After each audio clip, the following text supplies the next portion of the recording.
All right, welcome to another episode of the Ridiculously Lame Wrestling Show. I am Robert Lentini, and we're going to be going over the January 8th episode of AEW Dynamite.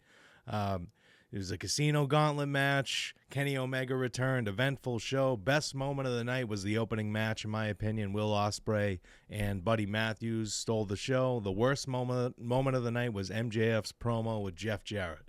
And we'll get to that extensively later. I hated that promo with a passion. But we'll start with the opening match of the night, Buddy Matthews versus Will Ospreay. This is a terrific back-and-forth match. Ospreay obviously eventually wound up getting the win, and after the match kind of hinted that Buddy Matthews should step out of Malakai Black's shadow. Then, on Fightful Select, there's a report that Malakai Black might be done with AEW. So this saga has been going on for ages. I'm so sick and tired of hearing about Malakai Black's issues with AEW or not, or him making like another video in his car just describing how we're all wrong and we don't know what we're talking about. If you're leaving AEW, just get the hell out of AEW. We've all been waiting for you to leave AEW for like a year and a half now. The House of Black's been a disaster. They have no idea what to do with Malakai Black. Just a total misread, total terrible booking by Tony Khan. Prime example would be Malakai Black to me. He was phenomenal as Aleister Black in NXT. Vince McMahon had no idea what the hell to do with him. So he comes to AEW, and Tony Khan is seemingly worse with Malakai Black than Vince McMahon was on the main roster back in the day. But just that news just annoyed the hell out of me during the show. It came like right after that match. It's like Malakai Black might be finishing up with AEW, or he's already done. We don't know. The whole report was like, we don't know if he's done. We can't figure out the dates. I don't know why it's always a cloud of mystery surrounding Malakai Black's status with AEW. Just leave the company. Get him out of there. If it's this always something like this, I'm tired of seeing those stories. I'm tired of how they use Malakai Black. I'm tired of the House of Black Trios matches. Malakai can go back to WWE. Zelina Vega, he's married to her. Triple H obviously is a fan of Aleister Black. He knew how to use him in NXT. It's a natural fit. Tony Khan clearly has no idea what to do with him in AEW. And Buddy Matthews has signed a new deal, so have Buddy Matthews be a single star because he's one of the best talents you have in the ring. Have Brody King get the hell away from Buddy Matthews too. End House of Black. Hooray. That's how I feel about that situation. I am so tired of hearing about these weird rumors about Malakai Black and AEW. They're always like the Fightful Select's reports on. They're always like, we don't really know what's going on. Like, it's ridiculous. If he doesn't want to be there and Tony Khan doesn't know how to use him, I don't understand why Tony Khan's paying him just to sit around. I don't understand what they're doing. Just cut ties with Malakai Black. It didn't work out. Have him go back to WWE and make Buddy Matthews your single star. He fits their vision better. He can do all the moves. He's not as character-driven as Malakai Black was.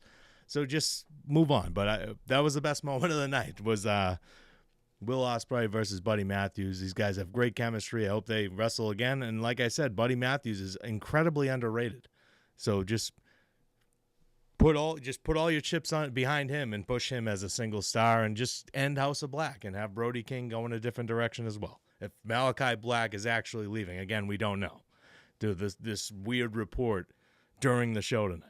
Next up, we get the AEW Tag Team Champions Private Party. They have a little section on the entrance ramp roped off goofily with like models, and they're hanging out, and the Hurt Syndicate interrupts. MVP's partying with the Private Party. He said, I started this velvet rope stuff. This is great. And Lashley and Shelton Benjamin are next to them. They're holding a shot glass. They pour themselves drinks, and they're giving a toast to Private Party. And then at the end of the toast, Bobby Lashley said, and oh yeah, we're going to be taking those AEW Tag Team Championships, and just poured the shot glass into the bucket of ice and walked to the ring where he had a match against Mark Briscoe, beat the shit out of Briscoe. Briscoe got in some offense, but in the end, spear, choke slam, hurt lock, Briscoe passes out. After the match, Bobby Lashley and Shelton Benjamin attack Briscoe, but Private Party rushed the ring with chairs, and MVP gets in the way. He's like, whoa, guys. We don't need to do this, and has the Hurt Syndicate back away because Private Party has chairs. There's no money to be made in this. I love MVP in AEW. He's doing great. And he was flipping out because Mark Briscoe used the chair as like a prop during the match and ran and jumped over the ropes. And he's like, why is Mark Briscoe not being disqualified for using the steel chair?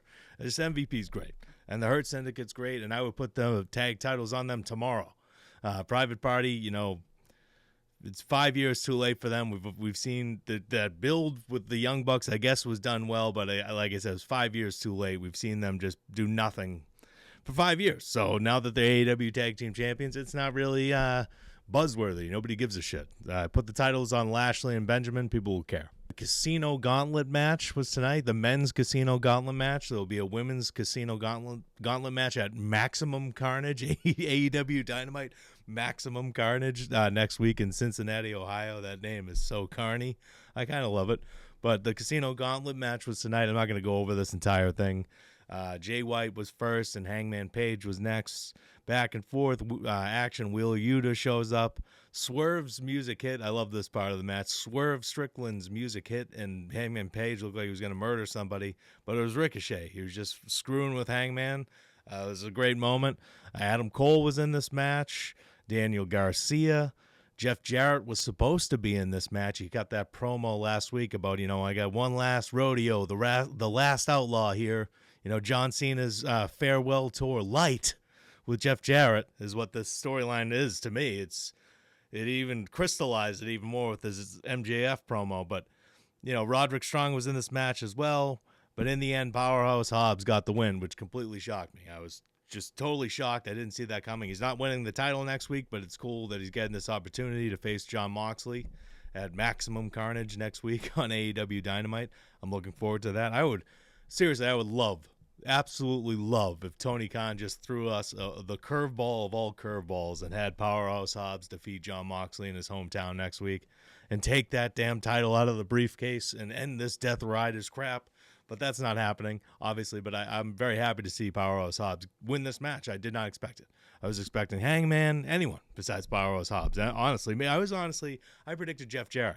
But he did not get the chance to get in this match because Wheeler Yuta attacked him on the entrance ramp and they battled backstage. Jeff Jarrett was then interviewed in the ring by Ian Riccaboni, but MJF interrupted and called Riccaboni a Bible thumper and told him to get the hell out of his ring. MJF said he's the longest reigning AEW World Champion of all time and that he wants his Triple B back, but the title scene's very crowded, Dictator John, etc. He doesn't know if he wants to get involved now, but he knows one man who he thinks can win the title, and that's Jeff Jarrett, Tennessee's own Jeff Jarrett. They're in Clarksville, Tennessee tonight. Big pop for Jeff Jarrett. He wanted a deal with Jeff Jarrett. This is MJF's promo here. He wanted a deal with Jeff Jarrett. If Jeff Jarrett is able to win the title, he wants to be the first challenger. So he just wants an easy person to take the title off of and wants Jeff Jarrett to go through everything, and he offered to help him. MJF then said he found out that Double J only has 1 year left on his contract. He signed a 1-year deal because that's all that wrestling thinks he has to offer, in Maxwell's words there. He said it was embarrassing and that he would be willing to help Jarrett again if Jarrett gives him the first crack at the title after Jarrett wins it. And Jarrett declined the offer, said he's going to do this on his own.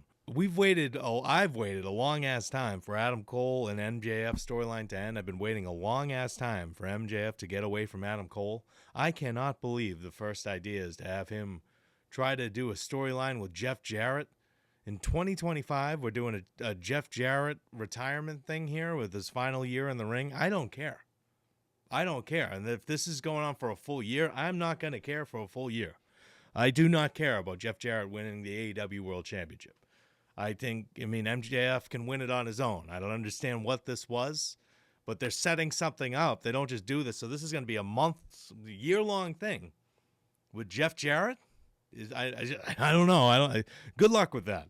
But I want to see MJF in something important, and this doesn't feel like it.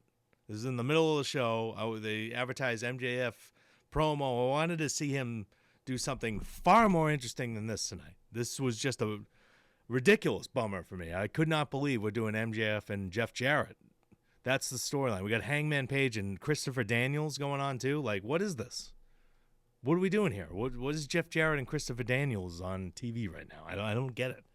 But I don't get it. But this is going to be a long-ass storyline. If we're watching a final year of Jeff Jarrett in the ring in AEW, he'll probably leave AEW and start a new promotion after this. Jeff Jarrett always finds a way to just pop back up somewhere else. So we'll see what happens with this storyline. But I can tell you right now, I'm not interested. The way this is presented, I am not interested. And MJF relying on Jeff Jarrett to win the title so he could easily defeat Jeff Jarrett. What a shitty storyline to me. What a terrible use of MJF on AEW television. Adam Copeland, or Cope, got a passionate promo on the Death Riders tonight. He noted that the Death Riders made a massive mistake by going after FTR because he's very close with them.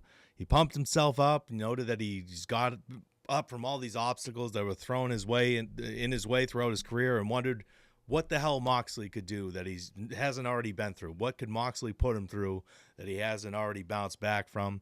The Death Riders interrupt. They got Moxley, Claudio, and Yuta coming through the crowd, so I thought Pac wasn't there.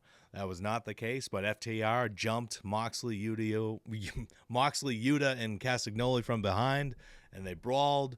The rated FTR had the advantage, of then Pac and Marina Shafir showed up. They took control. Moxley choked Copeland out in the ring. It looked like they were going to attack some more. They brought out a plastic bag, how they suffocated Brian Danielson a few months ago, murdering him essentially. But they didn't get to use it because Powerhouse Hobbs showed up. He'll be facing John Moxley next week, so it feels like Powerhouse Hobbs is a stopgap for us to get to like Moxley versus Cope at AEW Revolution. I don't know, man. I'm not interested in the Death Riders. I don't know what their mission is. The plastic bag stuff is ridiculous. Why Tony Khan would just allow murders on live television. But I understand that there's supposed to be this deadly, the Death Riders, if you will, but it's over the top. And I just don't care about the Death Riders still. I like John Moxley. I'm a huge fan of Edge, Adam Copeland, Cope, whatever you want to call him. I'm not into the storyline. I'm just not. And the main sole reason is John Moxley and the Death Riders. They just walk through the crowd and they have this ominous music. What are they trying to accomplish? So how are they trying to take down AEW? And for what? Just would love that information to get invested in the storyline, but I don't think they have it, which is just wild to me that they still haven't provided that. Willow Nightingale versus Toni Storm versus Kris Statlander. The winner will be the number one spot in the Casino Gauntlet match. This is a fun match. Willow Nightingale sent Toni Storm's head into Statlander's crotch, a crotch headbutt, something I've never seen before. I'll put a GIF up of it now, or a picture. It was ridiculous. In the end, Statlander got the win by pinning Toni Storm with the Saturday Night Fever. And Toni Storm was interviewed after the match by Renee Paquette, and she's like, well, I guess it can't always be Toni time. She's still not. She's still like losing her mind. Can't remember who she was. Can't remember that she was timeless. Toni Storm still thinks that she just signed with AEW. I'm enjoying Toni Storm's reset here, but we'll see who wins the women's Casino Gauntlet match. The winner of that will face Mariah May down the line for the AEW Women's Championship. But the main event of tonight's show, the final segment, which was a good promo, but really angered me at the end of it, was Kenny Omega's return. You got a welcome back chant. Yeah, it's good to have Kenny Omega back. He's been gone long-ass time battling diverticulitis, had to have surgeries. It's been a long road for him to get back. He just won a match against Gabe Kidd in New Japan. He looked great in that match. So he's coming back tonight. He's cutting a promo. And he said, he's lucky. He talked to his doctor after he was diagnosed with diverticulitis. He was like, all right, how long is this going to take to recover from, and when can I get back in the ring? And the doctor said, Kenny, you'd be lucky to get back to a normal way of life rather than get back into the ring. He admitted that he, wondered, is this even worth it while he was going through the recovery? Like, is it that important for himself to get back into the ring? And he concluded that it was, because if he's not in front of the fans, he's not with the fans, giving it his all in the ring, he's equated it to not living. He doesn't feel alive if he's not doing what he loves to do the most. Don Callis then interrupted and started walking down the entrance ramp, but Kenny Omega charged at him and tackled him. The Don Callis family showed up. They beat Omega down a bit, and it was announced that Kenny Omega will be facing Brian Cage next week. So the promo itself was fine. Kenny Omega returning to the ring at Maximum Carnage next week against Brian Cage is great. It should be a fun match. Kenny Omega has been waiting to see him in an AEW match for a long-ass time. It's great to have him back. But My issue here with this is that the last time we've seen Kenny Omega on AEW television, he was brutally attacked by the Elite. They flipped over his stretcher. They made a diverticulitis cake to continue to mock him, and there was no mention of that. He just gave Okada the Continental Classic Championship when he returned a couple weeks ago after when Okada won the title, retained it at World's End. He gave the title to Okada, just presented it with All In the background.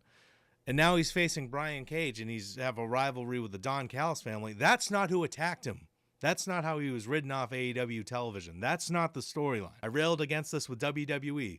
You know, The Rock was on Raw. The last time we saw The Rock on WWE television, it was Raw after WrestleMania, and he's shitting on Cody Rhodes, and he's confronting him in the ring. They swapped the People's Championship and the undisputed WWE Championship, and he said, I'm coming after that title.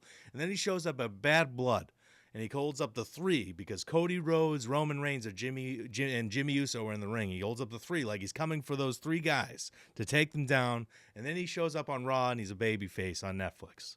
And Cody Rhodes and the sharing drinks and hugging and high-fiving. That's bullshit. That doesn't make any sense. For Kenny Omega not to want the ultimate revenge on the Elite, for the first words out of his mouth not to be Young Bucks, Okada, Jack Perry, I'm coming after you, sons of bitches. Like, that should have been the promo. Like, you guys have let AEW fritter away. You running away from the Death Riders. Well, I'm here. I'm taking you down, and I'm taking down the Death Riders. Instead, well, I'm here. Let's do something with the Don Callis family. Who gives a shit about the Don Callis family now? And I keep forgetting that Lance Archer's in the Don Callis family. He's just showing up there. It sucks. And Kyle Fletcher, you know, there's an obvious thing here. And Will Ospreay eventually made the save, too. I should throw that out there. Will Ospreay made the save and rescued Kenny Omega from the Don Callis family. And they retreated, and Kenny Omega and Will Ospreay stood tall in the ring to end the show. So there's a lot to be excited there. With, you know, Kenny Omega, Kyle Fletcher match, Kenny Omega, whatever, teaming with Will Ospreay, Kenny Omega versus Ospreay down the line. There's a lot to be excited about. I just hate the fact that you don't address the main storyline of why Kenny Omega's been out. We know in real life he's had diverticulitis, but in AEW storyline, the Elite brutally attacked him, flipped his stretcher over, mocked him during his hiatus, made a diverticulitis cake, and it's not addressed. I hate it. That's just lazy. It's done. It's like, why watch every week if you're not gonna pay attention to your own storylines? Who was thinking that Kenny Omega was going to be facing Brian Cage in his first match back? Why isn't Kenny Omega showing up with a lead pipe and like hitting Okada in the back of the knee? Like that, that's what I would do if someone flipped my stretcher over and I've been gone for a year. He's just happy to be back, and he's more concerned with Don Callis than the people that brutally attacked him. I don't get that. But overall, you know, some great wrestling on tonight's Dynamite, but the storylines aren't hitting. Just MJF and Jeff Jarrett, to me, you got to do some wild gymnastics and to get me invested in that storyline. Because I don't care about Jeff Jarrett being AEW World Champion. I want to see MJF back in the title hunt, but not through Jeff Jarrett. Man, there's some stuff on the show that I just don't understand and never will, and can't wrap my head around it, how they got to that conclusion, how nobody said, hey, man, let's rewrite that. That doesn't make sense. How that happened, how it got on television, and how it's a setup for a year, essentially. We'll see how it goes. We'll let it play out, as the kids say. But that is it for this week's Dynamite review. I will see you guys on Friday night for the SmackDown review. And if you have not subscribed, please do so. Thank you so much for watching, and have a good night.